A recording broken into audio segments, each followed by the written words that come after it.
सरकारने वीज फुकट देण्याचं जाहीर केले, त्यामुळे आता मोटर बंद करायला कोण जाईल काय? सरकारने दिलेल्या सवलतींचा गैरवापर करू नका असं आवाहनही यावेळी शरद पवार यांनी शेतकऱ्यांना केलंय।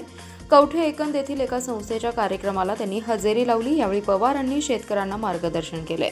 खासदार शरद पवार म्हणाले, आपण ऊसाचं पीक घेतो, मी यावर बोलतो तेव्हा अनेकांना राग येतो। राग येण्यासारखंच मी बोलतो, त्याचं कारण ऊसाचं पीक म्हणजे माझ्या मते आळशाचं पीक। रान तयार केलं, त्या ठिकाणी बियाणं आणलं, लागण केली, त्यानंतर पहिली भांगलणी, दुसरी भांगलणी केली।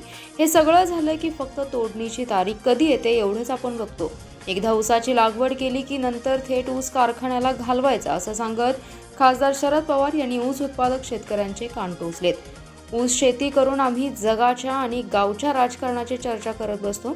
राजकारण करायचं असतं, पण तो आपला धंदा नाही, आपला प्रपंच सांभाळून मग ते करायचं असतं असंही शरद पवार म्हणाले।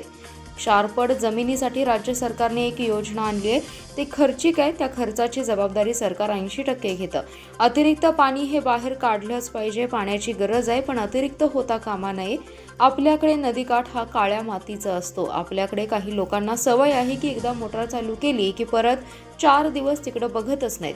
आता तर सरकारने मोफत वीज केली आहे, आता मोटर कोण बंद करायला जाणार आहे का? सरकारने दिलेल्या सवलतींचा गैरवापर करू नका असं आवाहन खासदार शरद पवार यांनी शेतकऱ्यांना केलंय।